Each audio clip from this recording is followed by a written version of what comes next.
Good day, everyone, and welcome to Reading and Writing Skills Quarter 2, Week number 1. To begin with, I'd like to give you some gist about the things that we're going to do. First is we'll be having a short activity wherein you're going to analyze certain text given in the picture. And then right after that, we will proceed to our proper discussion about the part 2 of properties of a well-written text. And right after that, I'll be showing you and I'll be presenting as well the activity that you will be submitted, I think, next week. And I'll be posting some of the instructions as well in our Google Classroom.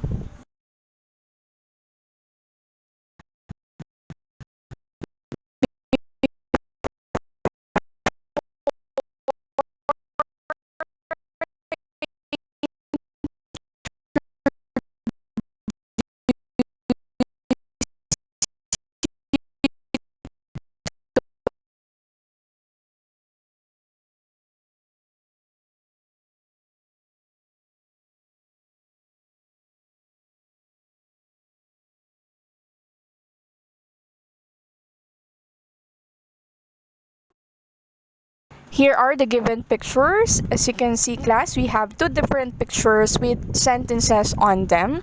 The first one is, let's eat grandma, and the second sentence is, let's eat grandma. Again, class, your task is to evaluate both pictures, might as well the sentence given, and then provide your interpretation about which do you think, which of the following sentence is correct or more appropriate, and then why. You may pause this video and try to answer the given task. Obviously, class, the correct answer is the second sentence, which is, let's eat grandma. It is appropriate in a way that there is a punctuation mark, specifically comma. Okay, whenever there is a comma, we should stop for a while and then proceed reading. And that's it, no? On the first sentence, you can see the message is quite different and quite scary, class. That's why the correct answer is the second sentence, because we are trying, the message is about, we are inviting our grandma to just eat something. And that's it. That is how we identify. That is how we identify which of which the following sentence is correct. Upon doing our activity, you may also answer the following set of questions. First, what was your initial reaction the first time you saw the two pictures? Second, how were you able to identify which is right or wrong? And third, what do you think will be our lesson based on the activity? You may share your answer using the comment section below. Just feel free to comment your response below. Just like what I have mentioned a while ago, we will just going to continue the lesson that we tackled 3 weeks ago, and this is the part 2 of properties of a well-written text. We already discussed 4 of the properties, such as organization, coherence, cohesion, and unity. So today, we will just complete some of the other properties, such as language use and mechanics. So I think let's begin muna for the language use. When we say language use, it is very important that we should select or insert, or let's say pick appropriate words or vocabulary usage whenever we write. Moreover, the way language is used here is one of the clearest indicators of a well-written text. Whatever the language that we will be using, it's important that we should use it appropriately, and it should have, of course, clarity. It enables the writer to effectively communicate ideas without confusing the reader. Take note, class, that an effective language should be specific. It should be direct. Okay? It should be concise as well. Concise in a way that the text is brief or like succinct. Okay, that's it. Concise. Now, short, however, still the message is intact. And of course, an effective language is familiar. We should select terminologies or vocabularies that are familiar with our readers. We should avoid indicating highfalutin words. But for example, no, we cannot avoid to indicate highfalutin words. We can simply apply the technique under context clues. And we have four. No, four context clues. We have synonyms, antonyms, examples, and the other one is comparison and contrast as context clues. Okay? And then, of course, an effective language is correct and appropriate. It's very important that it follows the proper rule or like proper way on how we are going to construct a certain paragraph or essay. Should be always appropriate because we are trying to come up with a formal essay. If you can still recall, in OCC or oral communication, your teacher already discussed the levels of communication. So here, class, in RWS or reading and writing skills, we do also have levels, but this time we are talking about levels of language use, and we have three. We have informal or personal, standard or academic, and then business or technical. So we will discuss them one by one for you to be educated enough or like for you to be aware enough about when do we usually encounter this set of levels in language use.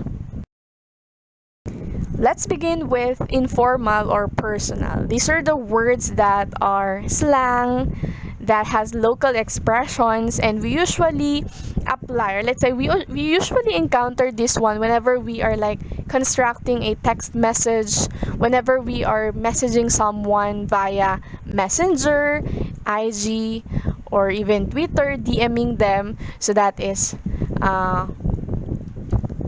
the perfect examples wherein we engage ourselves with informal or personal language. Okay, and here are some of the examples of informal or personal. We have hey, bes, yo, sup, pet, OTW, GNYT, dude, BRB, SMH, etc. So basically, class, we experience applying this level whenever we are talking to someone that we're comfortable with, like for example our colleagues, our friends, even our classmates, even the closest family relatives. We have to use informal or personal language, or let's say words, because we want lang we want, because we're comfortable talking to them like the way we want to. And that's it. That is what we call informal or personal level of language use. The second level of language use is what we call standard or academic. Since a while ago, we've mentioned about the informal words that we can connect with personal level or for personal language use. This one, class, in standard or academic, from the word itself coined by someone, this one we need to really be formal whenever we speak. Not only in speaking but also in writing, class. We should select words that are appropriate and at the same time formal. These are the words that are universally accepted. Not only words but also phrases, And we usually found this set of, let's say, words in books, magazines, and newspapers. Like for example, class, I have here as a sentence. The best you can see here, there is, let me read first. The problem was on garbage management as it greatly affects the students who are occupying the SJH building. As you can see here, class, there is no informal words being indicated by the writer. There's no as well slang words. As you can see, the following set of words are very formal in a way that it's a bit, let's say, technical, and it is widely accepted by everybody. Okay? And when do we usually encounter this set of level? I mean, this specific level, which is standard or academic. So as a student, diba, whenever you are writing a certain essay, not only in English subjects, but also in other subject areas, whatever language we use, not only English, but also yung ating mother tongue.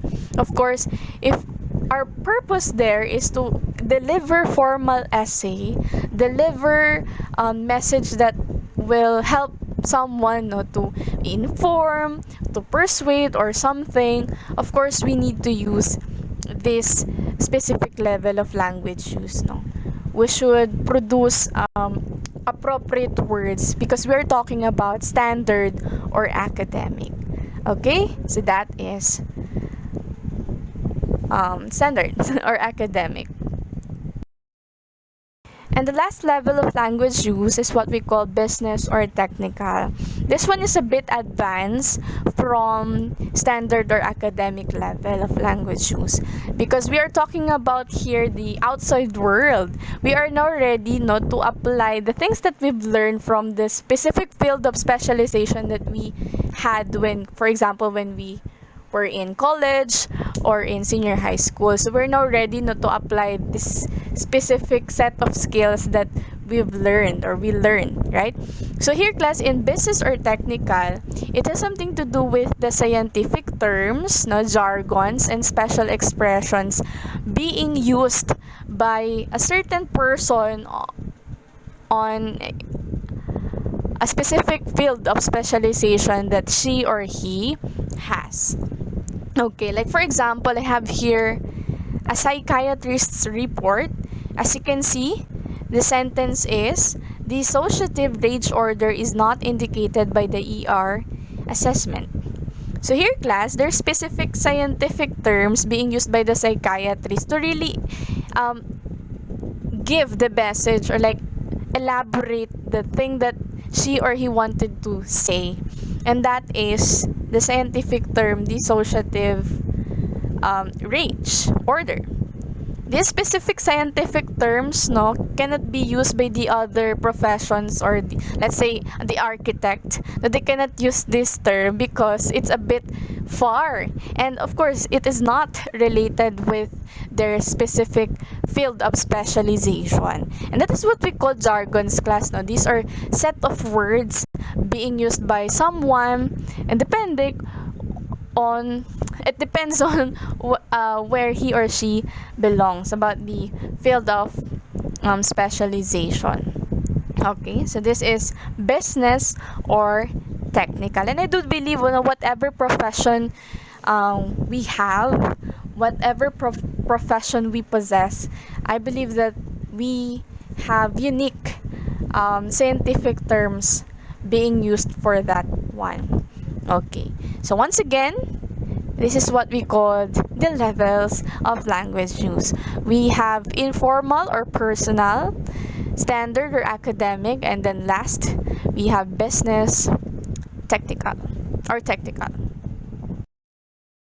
We're done with the different levels of language use. Now let's proceed to the principles in language use or diction. These are the things that we need to bear in our mind whenever we are not only in writing class but also in speaking, no. Make sure first and foremost to use clear, no. Should be clear, and we should provide concise sentences. Once again, when we say concise, brief, no, direct. There's no paligoy-ligoy, no? Parang gano'n. Dapat succinct, no? Yung ating mga sentences. And it is usually about 18 words long. Aside from providing clear and concise sentences, we should also avoid redundancies or repetition of a certain words. We already discussed on how to address redundancies, class. And I hope that you can still recall that specific technique. And at the same time, class, avoid cliches wordiness. Now, cliches wordiness, these are words na nag-a-add ng panibagong meaning wherein same lang yung meaning that we can eliminate naman, no? For us to have a concise essay. And of course, just like what I have mentioned a while ago, avoid indicating or like putting excessive highfalutin words, because it will really trigger your readers, no, not to continue reading certain essay or whatever printed material ang meron siya. So the only thing, no, to address this one, if talagang hindi natin if we cannot avoid to indicate highfalutin words, then we can still apply technique under context clues, no, for us to help our readers to grasp the message that we need and that we want them to know. Okay? So don't forget that one, that technique, which is context clues. Number 3, although may be used, we should also avoid the excessive use of the pronouns there and it. Kasi class, whenever we use pronouns there and it, the sentence will make a bit lengthy, no? Magiging wordy siya.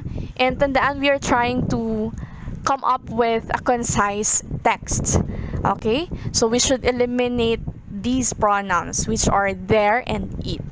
And later, I'll be giving you example, no, to really understand how are we going to address that specific, let's say, error.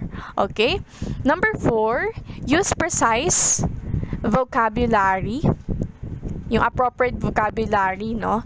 And make sure that it is accurate, directly related, and we should also know to condense the given text, no, for us to come up with a concise text. Condense means to make it short, or to make it shorter than the original form of the text. Okay? And we have different ways in condensing a text, if you can still recall in your EAPP class. We have summarizing, paraphrasing, and outlining. Okay? Number 5, be consistent in pronoun POV. As we all know, there are 3 point of views in pronoun. We have the first person point of view, second person point of view, and third person point of view. So, we should be consistent. For example, we are doing our narrative essay. Since you are the focus of your narrative essay, no, refrain from using third person point of view pronouns, because whenever we're like trying to narrate our own story, of course, the focus is ourselves. So we may use first person point of view. Okay? Number 6, you must use appropriate level of formality, most especially when you are accomplishing a formal essay or technical writing. Okay? Always remember to possess formality. Now, I want you to analyze the given, let's say, texts. I have here 2 texts. Basically, they have the same idea. However, the construction is a bit different. And here, class, your task is to identify which of the following texts, no, use clear and concise sentences. Is it the first text or the second text? You may pause this video and then continue the video for you to know the correct answer. Okay, class. So here the correct answer is text number 2, or the second text. No? As you can see, it's concise in a way that the sentences are direct, and we can easily understand what was the author trying to imply here. And then the proper punctuations are observed as well. And that's it. That is why the second text is the correct answer. Okay, so here we have avoid redundancies or repetition of words, cliches, wordiness, and highfalutin. So class, let me just reiterate, no, some of the examples of what we call cliches. Here are the following: time will tell, in a jiffy, brave as a lion, opposites attract, all is well that ends well, once upon a time and time again. So here, class, you know what? Cliches are nice if the thing is that we are creating, let's say, short story, novels, fairy tales, fables, parables, what else? A poem, no? What I mean is that we can use cliche whenever we are like trying to construct a creative writing. Creative writing. But class, when we are focusing or when we're trying to create a formal essay, then therefore we shouldn't apply these cliches, class, because it won't help you, no, to come up with a formal essay. Okay, so once again, cliches are intended only whenever you're like writing creatively. However, in formal essay, you should not, you shouldn't apply this set of um, fancy phrases. Okay, next, here are the examples of highfalutin words, and these are just few examples, class. Now we have Hax Lover, Headly Medley, and Haimit. So these are just the highfalutin words, or in Tagalog, this is what we call matatalinghang salita, that we should not indicate or use whenever like we're trying to construct a certain essay that's a bit formal, no?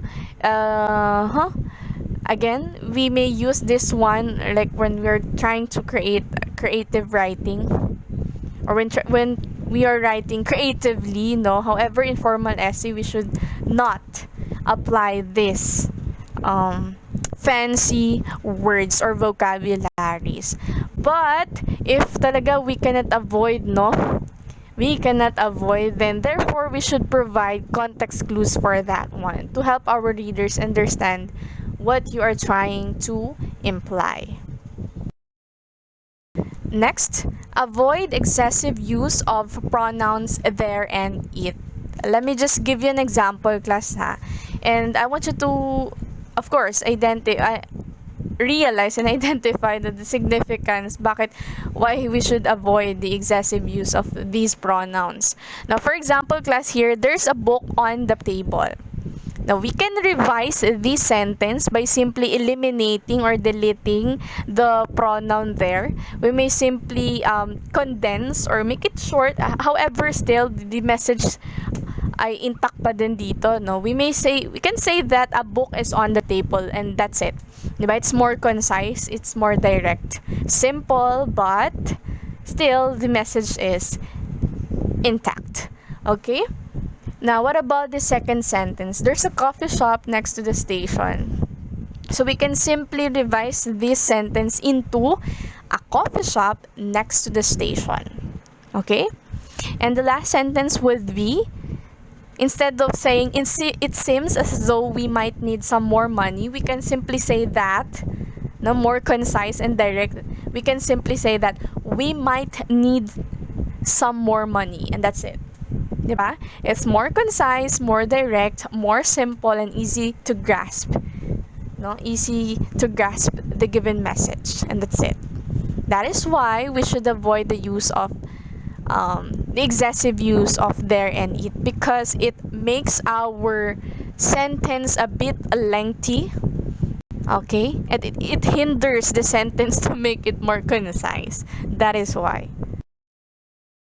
Next thing, use precise vocabulary and make sure that it is accurate. Like for example, I have here a sentence, shafts that control the brake during urgent situations are built inside MRT trains to keep the passengers free from harm. If you can see, if you will notice, class, diba? It's a bit lengthy, a bit verbose sentences that we should transform this sentence into a more concise text, right? So we may think of a certain vocabulary that is equivalent to the term shafts that control the brake, and we can easily think that the best vocabulary that we can transpose with this one is the emergency levers. Okay, still the message is there, presented pa din, which is about the safety of the passengers. We just need to think of accurate, at the same time precise vocabulary to make it more concise. Okay? And next sentence we have, we are endeavoring to construct a more inclusive society. Just like what you did a while ago, you will think of a specific vocabulary that's a bit more precise and accurate at the same time. So instead of indicating endeavoring, we may simply put practicing, aiming, we are trying, like for example, we are trying to construct a more inclusive society. Or we can say that we are aiming to construct, or let's say to build, na pwede din yun, a more comprehensive society.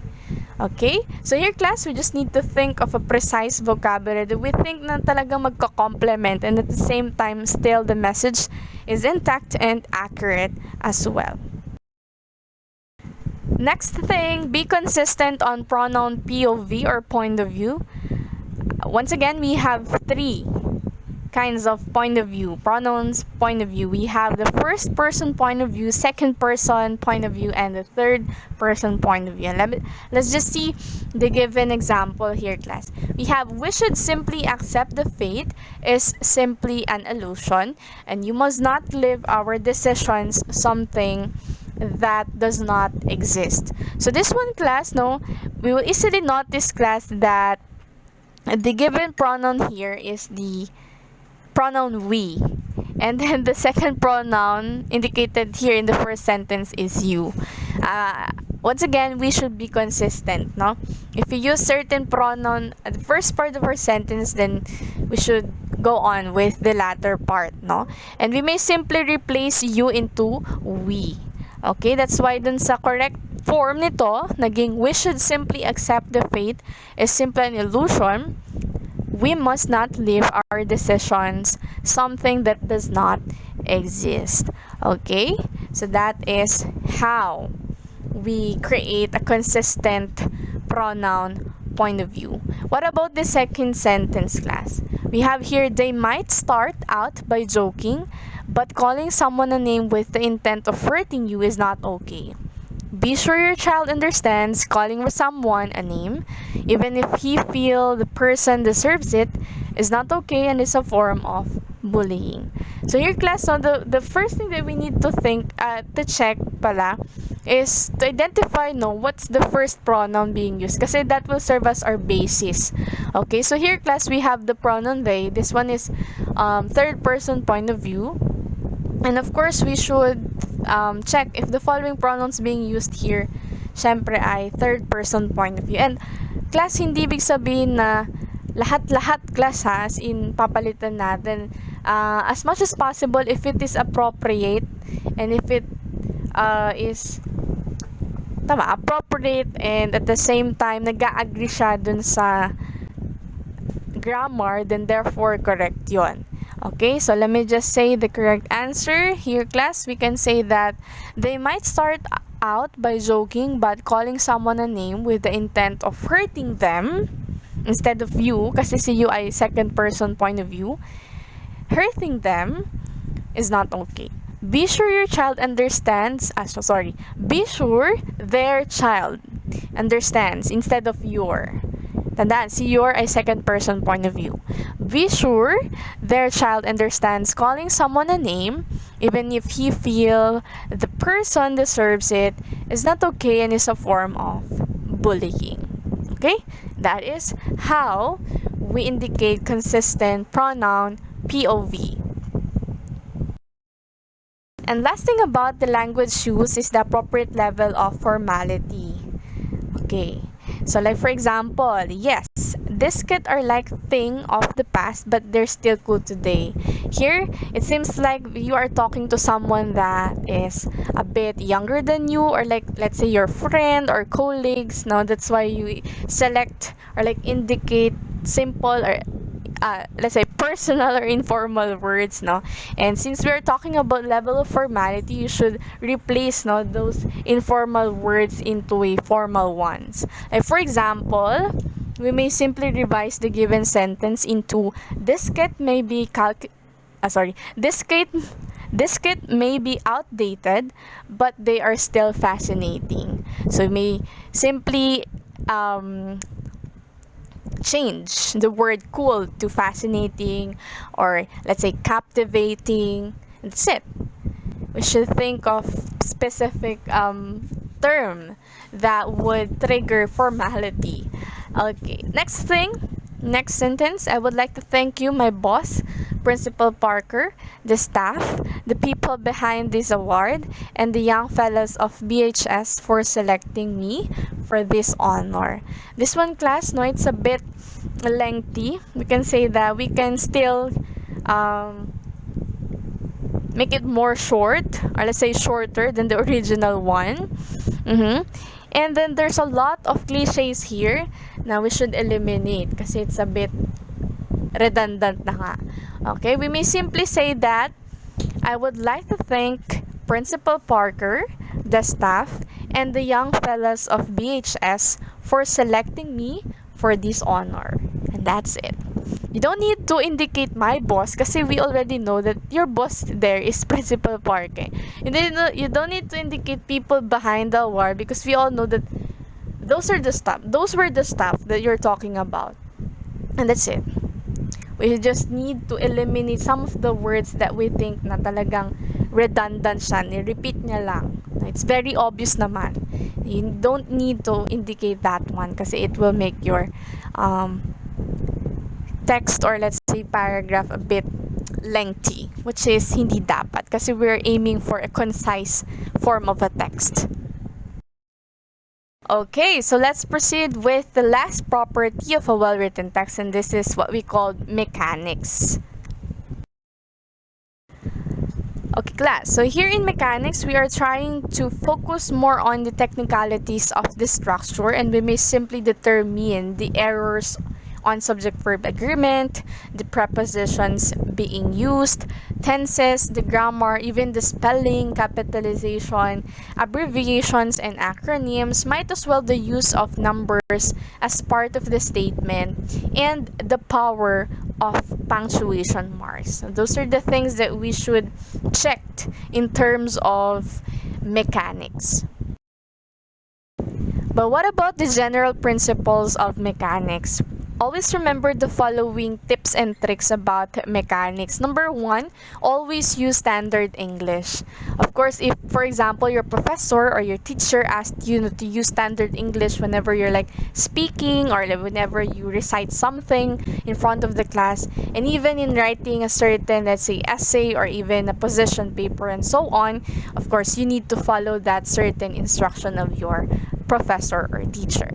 And remember, class, no, that we should also consider the other languages that we have. Might as well our mother tongue. Like for example, in Filipino subject, of course, you should not use English language no, whenever you're like writing your sanaysay in Filipino subjects because it's a bit inappropriate, and I think the teacher or your professor won't consider that specific instance of your let's say output because the subject is intended only for Filipino language and not English. Okay, so we should always follow the instructions given by your teachers, but this time of course our subject is all about English and we should use standard English for this one.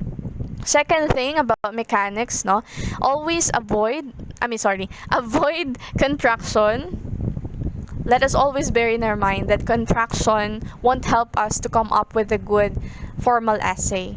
This one, I did not mention some of the feedbacks or suggestion about the contraction that you committed last quarter because we weren't able pa no, to discuss this thing. That's why I think on this second quarter, if ever I will encounter some of your output wherein you contracted certain words, of course, I will call you out by simply putting some of the comments on the private section of our Google Classroom. So we should avoid contraction because it hinders formal essay. It hinders formality. Okay, some of the examples of it are shouldn't, and we should simply write it as should not instead of shouldn't. So I personally do not encourage you to shortcut or to combine words into one with the use of apostrophe. We should avoid that one since we are trying to create formal or technical writing. Number 3, we should also avoid exclamation marks unless it is part of a quotation. Always remember that one. Number 4, mention full name in first mention. mention full name in first mention, thereafter use abbreviations if ever you're just going to mention it again. Okay, and later I'll be showing you some of the examples now for you to easily grasp what I am trying to imply. Number 5, did you know that there's a specific rule in terms of writing numbers 0 to 10 versus 11 and so on? And I'll be revealing that grand revelation later, right after giving some of the examples from the previous numbers. Here, let's begin with the first one. Always use standard English. Now, whenever we're like writing or like we have formal reporting or discussion towards, or let's say with our classmates or with our prof or other, let's say, formal persons, no, and we should use standard English for that. We should avoid selecting words such as the personal words or informal words. So for example, this one, no, hey, all right, hey, you all right? It's it's informal, and at the same time the sentence is not fully indicate, or it is not fully written, no, by a writer, and we should avoid that type of expressing ourselves, no. We should use standard English for this one. We may simply say that, good morning, how are you? I am pleased to meet you. No? Formal language, make sure that the grammar is correct and it is in a full sentence. Okay? So that is. If you can still recall, some of your teachers ask you to, can you state your answer in complete sentence? They always tell you that that statement because we observe na whenever you answer or answering a certain question, you tend to answer it by word, or let's say by phrases, not in complete sentence. So you should practice not to answer certain question in complete sentence for us to get that complete thought of yours. Okay, and that's it. Always use standard English. Next thing, avoid contraction. A contraction is a shortened form of a word or group of words that omits certain letters or sounds. Perhaps the reason behind why students tend to contract or contract certain words is that, ma'am, kasi maganda pakinggan.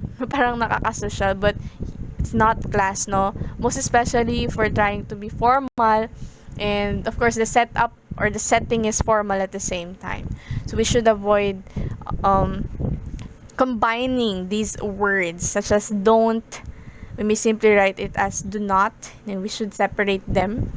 Gonna, going to, I've or I have, twas or that was. Okay, we should avoid that one. Last quarter, I did not call you out about this certain error in formal writing because I decided to just before I call you out, I should explain it first, and I've been waiting to discuss this lesson, and finally we're here. So next time around that I'll be checking some of your, let's say, essays, I'll be calling you out if ever you committed this contraction that we call. Okay, this is a bit I think easy for you to address since we already discussed this one. Next thing, class, we should avoid exclamation marks unless part of a quotation. Like for example, there's a spider on my arm. So I think the speaker or the person who is speaking here is a bit flustered or surprised about the spider, no? And yeah, that's the correct one. This one is what we call exclamatory sentence because at the end of it we put exclamation point, right? But for example, the other example here is, what in the world are you doing up there? And that's an exclamation point, class. But always check the let's say interrogative pronoun being used here is the WH question, what. So of course whenever we are using interrogative pronouns, it should be, the punctuation for that one should be a question mark, not an exclamation point. Okay, Because you are like asking. Tatanong ka, pero bakit parang galit ka? Parang ganun, class. You should give appropriate bantas or punctuation for that one. One of my students asked me about, Ma'am, can we indicate two punctuations? Like, for example, nagtatanong and at the same time, masidhi yung damdamin, no? That one is applicable only when you're like creating or constructing creative writing. Like, for example, when you're creating one-shot story in Wattpad, novel, no, fables, fairy tales, and so on, no, pwede yon. However, in writing a formal essay, wala pa ako na-encounter at hindi talaga natin ma-encounter yun kasi we're trying here, no? Our aim is to provide formal essay. That is why, as much as possible, kung ano yung appropriate punctuation na kinakailangan, then we should give it. We should indicate it. I hope we're clear about this one, class. Next thing, mention full name in first mention, thereafter use abbreviations. This one is applicable whenever you're like citing certain resource or like a reference from somewhere, no? And then, you want to cite them again, or like you're going to mention same person or like group of people pa din within your paper, then instead of putting the full name of that particular group of people or like persons, no, group of person, you may abbreviate them on the second time around, not the first time around. Paano kung gusto ko agad-agad i-abbreviate ko? Nope, hindi pwede. This is a rule, no, under the grammar construction and of course the technical writing class. Now, whenever you like to mention certain group of people, like say reference or resource, sa unang mention you need to mention them fully, yung full name nila. And then the second time around that you're going to mention their name or names, then that will be the time that you're going to abbreviate them. Like for example here, Bangtan Sonyeondan is a global all-male K-pop group. Bangtan Sonyeondan is known for hit songs like Dynamite, Batter, and Permission to Dance. Here, class, may observe natin there's a redundancy, no, about the specific name nitong group of boy band dito, class. So the other way no, to address redundancy aside from indicating appropriate pronoun for them is to abbreviate. Like for example, lalo na kung ito ay grupo, no? We can abbreviate yung pangalan nila. So we may simply put BTS instead of its full name. Okay? That's it. Like for example, you want to mention or you want to cite American Psychological Association. Of course, sa first mention, you need to indicate their full name. On the second time around that you're going to mention the group of group of people na may idea sila about sa essay mo, I mean, sa topic mo, then you may abbreviate them. You may simply indicate APA instead of American Psychological Association because pangalawang beses mo na silang mababanggit and so on and so forth. Okay, so that's it. And of course, our grand revelation about the rule under numbers 0 to 10 versus 11 and so on. Did you know that, class, that there is a simple rule for using numbers in writing? At kung ito ay nagsisimula, no, from 0 to 10, that will be the time that we are going to spell them out. Spelled out. But for example, it is larger numbers, like for example, above 10, then that will be the time that we need to write them in numerical form. Once again, 0 to 10, you need to spelled out them. Okay? And then large numbers above 10, that will be the time that you're going to indicate its numerical form. Like for example, I have 2 cats. So this one is 0 to 10, or ranging from 0 to 10. So you may simply spell out the numerical form 2. Instead of numerical form 2, you may simply spell TWO. And that's it. Another example, it costs $10,416 to renovate the local library. So this one is larger number, so we may simply indicate its numerical form. Always remember this simple yet remarkable rule under technical writing. Okay? That's it. That will be all for this lesson. I hope that you learned something, and stay tuned as well for the other instructions that will be posted in our Google Classroom. I'll be giving specific infos or like mechanics about how are you going to accomplish your group task activity. So here, class, instead of giving you performance tasks individual, I have decided that you have just need to collaborate with your group mates per houses. What you're going to do is to revise the following sentences based on our discussion. We have the first sentence: although offspring are thought not to obtain free gifts from strangers, at the present moment, many still do. And the second one is: the advisor organized the schedule for the parent-teacher conference. Only 9 parents attended the meeting. Some parents said that they're at work during the said conference. You may simply revise the following sentence and make sure to really apply the lessons that you got here in our pre-recorded lesson class. And another thing you may indicate or like post or like use Google Docs in accomplishing this specific task, and make sure that the only person that will submit this output would be the leaders, and then the rest of the members would like just click turned in. Once again, only the group leaders will submit the output itself, no? And the rest of the members will just click turned in. Do not forget as well to indicate the names of your members, might as well your specific house for this activity. And you only have, I think, a week to accomplish this one. This will be submitted next week up until 5 p.m. Next week sa ating araw ng synchronous class.